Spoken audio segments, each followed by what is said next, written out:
ನೋಡಿ ಇವಾಗಂತೂ ಮಾವಿನ ಹಣ್ಣಿನ ಸೀಸನ್ ಶುರುವಾಗಿದೆ ಅಲ್ಲ. ತುಂಬಾ ರುಚಿಯಾಗಿರುವಂಥ ಮಾವಿನ ಹಣ್ಣಿನ ರೆಸಿಪೀಸನ್ನು ನನ್ನ ಹೋಮ್ ಕುಕ್ ಚಾನಲ್ನಲ್ಲಿ ನಾನು ಅಪ್ಲೋಡ್ ಮಾಡ್ತಾ ಇರ್ತೀನಿ. ನಿಮಗೇನಾದರೂ ಇಷ್ಟ ಆದರೆ ನೀವು ಸಹ ಇದನ್ನು ಮಾಡಿ ನೋಡಿ, ತುಂಬಾ ಚೆನ್ನಾಗಿರುತ್ತೆ.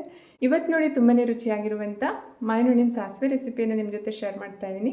ಮೊದಲಿಗೆ ಮಸಾಲೆ ಮಾಡ್ಕೊಳ್ಳಿಕ್ಕೆ ಒಂದು ಫ್ರೈ ಪ್ಯಾನಲ್ಲಿ 10ರಿಂದ 12 ಬ್ಯಾಡಗಿ ಮೆಣಸನ್ನು ಹಾಕ್ಕೊಂಡು ಅದನ್ನು ಮೊದಲು 1 ನಿಮಿಷ ಹುರ್ಕೊಳ್ಬೇಕು. ಆನಂತರ ಅದಕ್ಕೆ 1 ಟೇಬಲ್ ಸ್ಪೂನ್ ಕೊತ್ತಂಬರಿ ಮತ್ತು 1 ಟೇಬಲ್ ಸ್ಪೂನ್ ಜೀರಿಗೆಯನ್ನು ಹಾಕಿ ಗರಿಗರಿ ಆಗೋ ತನಕ ಹುರ್ಕೊಳ್ಬೇಕು. ನೋಡಿ, ಇದಕ್ಕೆ ಎಣ್ಣೆಯನ್ನು ಹಾಕೋದು ಬೇಡ, ಹಾಗೆಯೇ ಇದನ್ನು ಡ್ರೈ ರೋಸ್ಟ್ ಮಾಡಿಕೊಂಡ್ರೆ ಸಾಕಾಗುತ್ತೆ. ಲೋ ಫ್ಲೇಮಲ್ಲಿ ಇದನ್ನು ಹುರಿದು ತೆಗೆದುಕೊಂಡು ಅದು ಪೂರ್ತಿಯಾಗಿ ತಣ್ಣಗಾದ ನಂತರ ಅದನ್ನೊಂದು ಮಿಕ್ಸರ್ ಜಾರಲ್ಲಿ ಹಾಕುತ್ತಾ ಇದ್ದೀನಿ. ಹಾಗೆಯೇ 1/4 ಟೇಬಲ್ ಸ್ಪೂನ್ ಅರಿಶಿಣವನ್ನು ಹಾಕಿದ್ದೇನೆ. ಆನಂತರ ಇದಕ್ಕೆ ನೋಡಿ 1.5 ಕಪ್ ಅಷ್ಟು ಹಸಿ ಕೊಬ್ಬರಿ ತುರಿಯನ್ನು ಹಾಕಿದ್ದೇನೆ.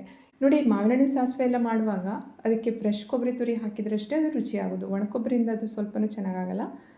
ನೋಡಿ, ಈಗ ಈ ಮಸಾಲೆಯನ್ನು ಗ್ರೈಂಡ್ ಮಾಡಲಿಕ್ಕೆ ಎಷ್ಟು ನೀರು ಬೇಕಾಗುತ್ತೆ ಅಷ್ಟು ನೀರನ್ನು ಹಾಕ್ಕೊಂಡು ಸ್ಮೂತಾಗಿ ಅದನ್ನು ಪೇಸ್ಟ್ ಮಾಡ್ಕೋಬೇಕು. ನೋಡಿ, ನಾನಿಲ್ಲಿ ಸಾಸಿವೆ ಮಾಡಲಿಕ್ಕೆ ಸಾಸಿವೆ ಮಾಡುವಂಥ ಮಾವಿನ ಹಣ್ಣು 1 ಡಜನ್ ತೆಗೆದುಕೊಂಡಿದ್ದೇನೆ. ಇದು ನಮ್ಮ ಕರಾವಳಿ ಕಡೆ ತುಂಬಾ ಚೆನ್ನಾಗಿ ಸಿಗುತ್ತೆ. ಚಿಕ್ಕ ಚಿಕ್ಕ ಮಾವಿನ ಹಣ್ಣು ತುಂಬ ಹುಳಿನೂ ಇರುತ್ತೆ, ಹಾಗೆಯೇ ಸ್ವೀಟಾಗಿಯೂ ಇರುತ್ತೆ. ಇದನ್ನು ಸಾಸಿವೆ ಮಾಡಲಿಕ್ಕೆ ಅಂತಲೇ ಉಪಯೋಗಿಸ್ತಾರೆ. ತುಂಬಾ ಚೆನ್ನಾಗಿರುತ್ತೆ. ನಿಮಗೇನಾದರೂ ಈ ರೀತಿ ಮಾವಿನ ಹಣ್ಣು ಸಿಕ್ಕಿದರೆ ನೀವು ಸಾಸಿವೆಯನ್ನು ಮಾಡಿ ನೋಡಿ, ತುಂಬಾ ಚೆನ್ನಾಗಿರುತ್ತೆ. ಈಸಿಯಾಗಿ ಮಾಡ್ಕೋಬೋದು. ಇದಕ್ಕೆ ನೋಡಿ ಈರುಳ್ಳಿ ಬೆಳ್ಳುಳ್ಳಿ ಏನೂ ಉಪಯೋಗಿಸಲ್ಲ, ಯಾರು ಬೇಕಾದರೂ ಮಾಡ್ಕೋಬೋದು. ಮೊದಲಿಗೆ ಹಣ್ಣನ್ನು ಚೆನ್ನಾಗಿ ತೊಳೆದು ಆನಂತರ ಅದರ ತೊಟ್ಟನ್ನೆಲ್ಲ ಕಟ್ ಮಾಡಿಕೊಂಡು ಈ ರೀತಿ ಅದನ್ನು ಬಿಡಿಸ್ಕೊಳ್ಬೇಕು. ನೋಡಿ, ಹಣ್ಣಿನ ಗೊರಟೆಯನ್ನೆಲ್ಲ ಒಂದು ಪಾತ್ರೆಯಲ್ಲಿ ಹಾಕ್ಕೊಂಡಿದ್ದೇನೆ. ಹಾಗೆಯೇ ಈ ಸಿಪ್ಪೆಯನ್ನು ಇನ್ನೊಂದು ಪಾತ್ರೆಯಲ್ಲಿ ಹಾಕ್ಕೊಂಡು ಅದಕ್ಕೆ ಸ್ವಲ್ಪ ನೀರನ್ನು ಹಾಕಿ ಅದನ್ನು ಸರಿಯಾಗಿ ಚಿಕ್ಕಬೇಕು. ಹೀಗೆ ಮಾಡೋದ್ರಿಂದ ಏನಾಗುತ್ತೆ ಅಂದರೆ ಅದಕ್ಕೆ ಹಿಡ್ಕೊಂಡಿರುವಂಥ ಹಣ್ಣಿನ ರಸ ಉಂಟಲ್ಲ, ಅದೆಲ್ಲ ಬಿಟ್ಕೊಳ್ಳುತ್ತೆ. ಆ ಹಣ್ಣಿನ ರಸವನ್ನು ಮತ್ತೆ ಪುನಃ ನಾವು ಅದನ್ನು ಸಾಸಿವೆಗೆ ಹಾಕಬೇಕಾಗುತ್ತೆ. ಸ್ವಲ್ಪ ಈ ರೀತಿ ಹಿಸ್ಕೊಂಡು ಬಿಟ್ಟರೆ ಆಯಿತು. ಯಾಕೆಂದರೆ ಅದಕ್ಕೆ ಸಿಪ್ಪೆಗೆ ತುಂಬಾ ಪಲ್ಪ್ ಹಿಡ್ಕೊಂಡಿರುತ್ತಲ್ವ, ಅದಕ್ಕೆ ನೋಡಿ ಈ ರೀತಿ ಹಿಂಡ್ಕೊಬಿಡಬೇಕು.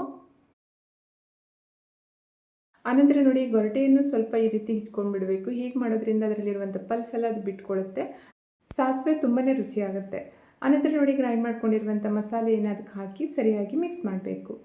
ಜಾರಲ್ಲಿರುವಂಥ ಮಸಾಲೆಗೆ ಹಣ್ಣಿನ ರಸವನ್ನು ಹಿಂಡಿಟ್ಕೊಂಡಿರ್ತೀವಲ್ಲ ಅದನ್ನು ಹಾಕಿ ಸರಿಯಾಗಿ ತೊಳೆದು ಇದಕ್ಕೆ ಸೇರಿಸಬೇಕು. ತುಂಬ ತೆಳ್ಳಗೆ ಮಾಡ್ಕೋಬಾರ್ದು, ಸ್ವಲ್ಪ ಗಟ್ಟಿಯಾಗಿದ್ರೇ ಚೆನ್ನಾಗಾಗುತ್ತೆ. ಈಗ ಇದನ್ನು ಸರಿಯಾಗಿ ಮಿಕ್ಸ್ ಮಾಡಬೇಕು. ನೋಡಿ, ಹಣ್ಣು ಜಾಸ್ತಿ ಹುಳಿ ಇದ್ದರೆ ಸ್ವಲ್ಪ ಜಾಸ್ತಿ ಬೆಲ್ಲ ಹಾಕಬೇಕಾಗತ್ತೆ. ನಾನು ತೆಗೆದುಕೊಂಡಿರುವಂಥ ಹಣ್ಣು ಅಷ್ಟೇನು ಹುಳಿ ಇಲ್ಲ, ಅದಕ್ಕೆ ನಾನಿಲ್ಲಿ ಒಂದು 2-3 ಟೇಬಲ್ ಸ್ಪೂನ್ನಷ್ಟು ಬೆಲ್ಲವನ್ನು ಹಾಕಿದ್ದೇನೆ. ಇದು ಪುಡಿ ಬೆಲ್ಲ.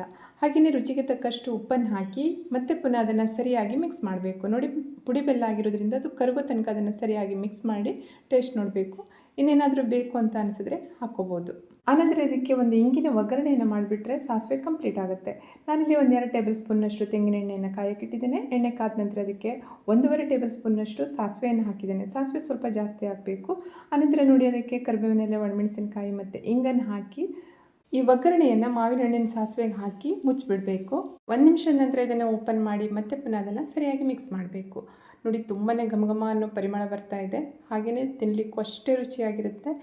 ಇದನ್ನು ದೋಸೆ ಜೊತೆ, ಚಪಾತಿ, ಹಾಗೆಯೇ ರೊಟ್ಟಿ, ಬಿಸಿ ಅನ್ನದ ಜೊತೆ ಊಟ ಮಾಡಲಿಕ್ಕೆ ತುಂಬಾ ಚೆನ್ನಾಗಿರುತ್ತೆ. ಮಕ್ಕಳಿಗೆ, ದೊಡ್ಡವರಿಗೆ ಎಲ್ಲರಿಗೂ ಇಷ್ಟ ಆಗುವಂಥ ಈ ಮಾವಿನ ಹಣ್ಣಿನ ಸಾಸಿವೆಯನ್ನು ನೀವು ಸಹ ಟ್ರೈ ಮಾಡಿ, ಎಂಜಾಯ್ ಮಾಡಿ. Thank you.